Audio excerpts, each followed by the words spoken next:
Hello everyone, thanks for tuning in to today's fourth and final video. We're going to have a look at the weather for the next 10 to 14 days for today's final video. So day 10 will take us to the 5th of July and we'll be able to extend out beyond that with this GFS and ECM ensembles. May run to around a couple of weeks. We'll have a look at CFS V2 at the end of the video for the next 4 weeks. That gets us into the second half of July and I'll get on that for you in a moment. Just say that first. Video says our 6 AM UK weather forecast, and we'll also release the third update for autumn 2025. That's a QBO special. And if that wasn't enough, we've released the final update for Glastonbury as well. The final Glasgow update has been released today as well. So please like, share, and subscribe on all today's videos and content.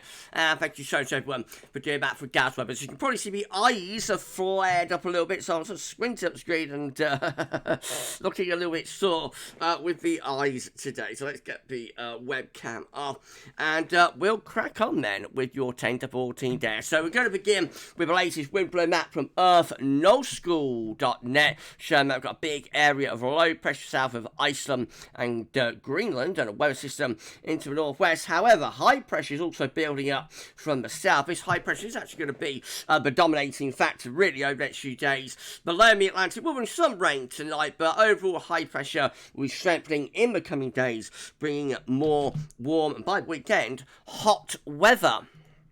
So central England temperature is now sitting at 16.2, that's 2.1 degree, above 61 to 1990 average. That's provisional to the 24th of June, to yesterday. So turning into a very warm to hot month once again.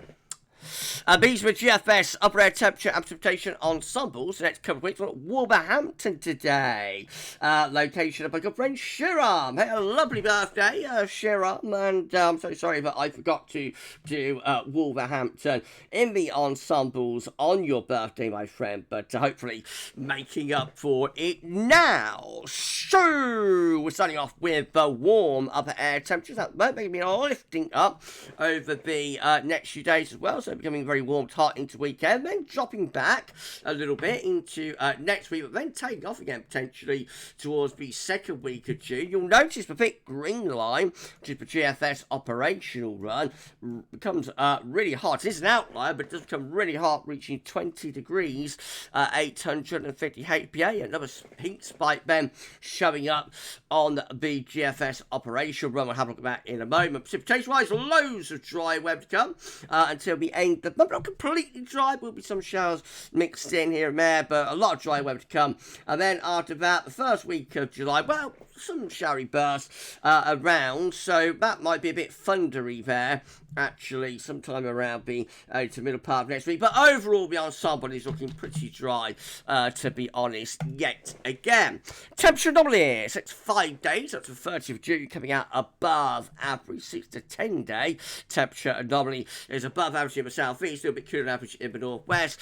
And then the 10 to 14 day temperature anomaly, still a little bit above average for England and Wales. Precipitation anomalies for the next 7 days to the 2nd of July. West average, west of Scotland, other areas drier than normal. 8 to 14 day, largely on the drier than average side. Right, let's start getting a bit of chart data then. With some latest UK bet Euro run, looking midnight on Saturday. High pressure building up from the south, bringing a lot of dry weather with it. That high strengthens into weekend through to the start of next week. There is some really hot air, some appreciable levels of heat again sitting just to our south, and that might start pushing northwards early next week. But at the same time, low pressure developing in the Atlantic will send the weather system across the country, and that will start to cool things down, with temperatures edging backwards by the middle of next week. But around Sunday, Monday, we could get some pretty hot weather, I think. Temperatures might go into the mid 37s, I should say, in the southeastern corner. This is how the icon run is looking. So again, high pressure strengthening through the weekend into next week, bringing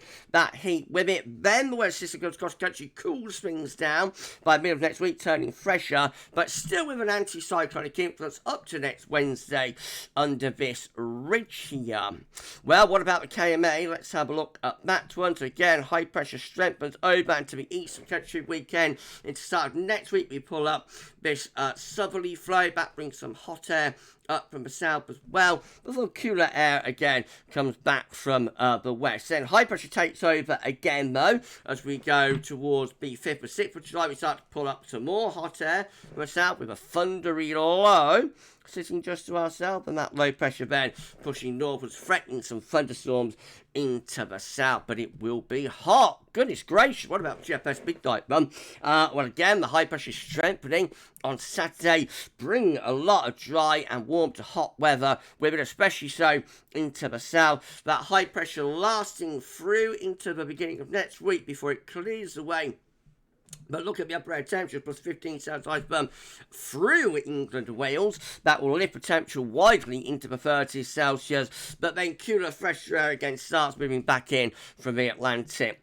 Heading up towards day 10, high pressure remains in control, especially so for south. So lots of dry weather to come. And then that high pressure will be extended into the second week of July, strengthening further. And this starts to put out some really hot air then from the south. Thundery low gets going within that melting pot of heat and humidity. But check out the upper air temperature, it's a plus 20 Celsius iceberg getting up into England and Wales. Another heat spike then before thunderstorms push across the country potentially and cool things down by the 11th of July. It's turning into another classic summer, isn't it? Like ever since 2015, we've had the classic sort of heat spike summers on and off, and this is turning into another one of those. How intense will the heat spike get? I wonder.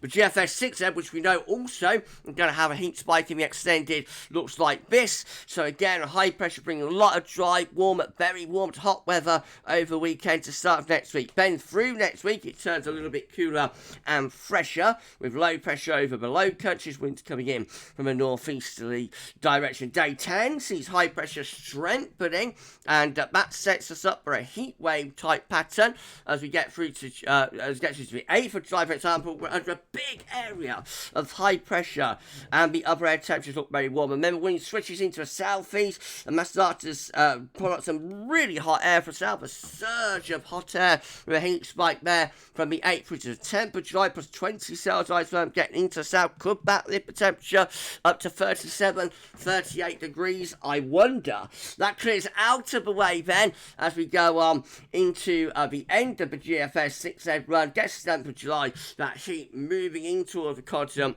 and the Low Countries, and there might be thunder, of course, involved in that cool down transition.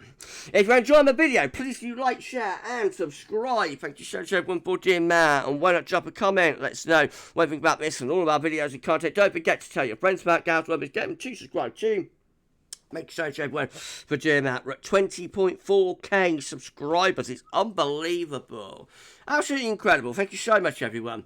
Right, GM, again, building up high pressure from the south as we go through the weekend into next week, looking mostly dry and very warm to hot. Then that heat clears away into the continent through the middle part of next week. It starts to turn cooler and fresher with the high pressure then building up from the south as we go through into the 5th of July. Again, a lot of dry weather, starting off hot, becoming cooler through the middle part of next week, and then we're back to high pressure by day 10. And then the ECM rounds it all off. Again, high pressure is building up from the south into Saturday, Sunday and Monday. We're high and dry, very warm to hot as well. Turning a bit cooler in Tuesday and Wednesday as a weak weather system comes across the country, cools things down, brings the temperature back down again, but still with a strong anticyclonic influence up to day 10. And then beyond day 10, well, similar to the GFS actually, we start to drag up some really hot air from the south by the 8th of July, for example, for that gradually eases away to the east, and something a little bit fresher starts to work in from off Atlantic, so we start to get a little bit of a cool down as we get through to the 10th of July. But overall, this is looking like a very warm to hot and mainly dry, I have to say, first week to 10 days of July here. This is a precipitation forecast based on that ECM run from tomato.com. So some showery bursts to come tonight and possibly into tomorrow as well. Then the trend and the emphasis is towards dry weather after that, really, as high pressure takes over from the south, particularly for England and Wales, turning mostly dry. Could be some thunderstorms into the southeast corner there when we get through to about the 2nd of July. But sort of start to cool things down again. But overall, the emphasis remains on dry conditions. This is the Upshot Potato available within the ECM ensembles today for day 10 from the Icelandic Met Office. It's getting us to the 5th of July. 51 out of 50 members of the ECM ensembles high pressure bridging in from the Atlantic. Should bring quite a lot of dry weather in with it. In 2 weeks' time, this is the option that we've got. It's neither one thing nor another, really. So let's just put in a question mark. It's not evident, really, what's happening there. Well, we'll move on from that quite quickly. And we'll go through to CFS. These are 500 millibar high tides, breaking down to weekly bits. So, sorry, hold on.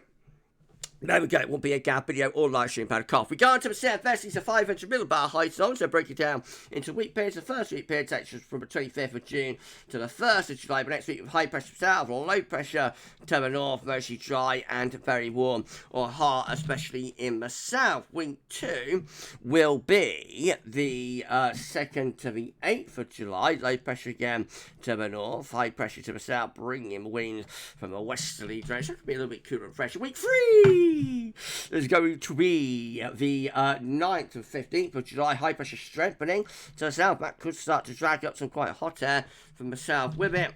And then week 4 rounds it all off. Check this out. This could be a heat wave. It's a 16th heat wave. Let's see. Sorry. When it's the 16th to the 2nd of July, high pressure over and to the east of the country. And could we be pulling up some very hot air from the south into that high? I reckon so. But of course it's 4 weeks away, so we shall see, and time will tell. Okay, we're done. If you've enjoyed the video, please do like, share, and subscribe. Thanks so much to everyone for doing that. Drop a comment, let us know what you think about this and all of our videos, content, live streams, etc. Don't get to friends about GavsWeatherVids and get them to subscribe too. Thank you so much, everyone, for doing that. So I'm not, so this 10 to 14 day would normally be a live stream, of course, on a Wednesday, but I'm going to be live with channel members tonight, so no general live stream this week. This is it for today's content, you know, for everybody, but I am live at 8 PM with channel members. Tomorrow, we've got 6 AM UK weather forecast, have a 10 to 14 day as well. There's going to be an announcement on the socials and on the YouTube post page at 7 PM this evening, so I've got an announcement, and be quite an exciting one as well, something about a lot of you are waiting for, so news about at 7 PM this evening. You enjoy the rest of your Wednesday, and for this one, that's all for now, and thanks for watching.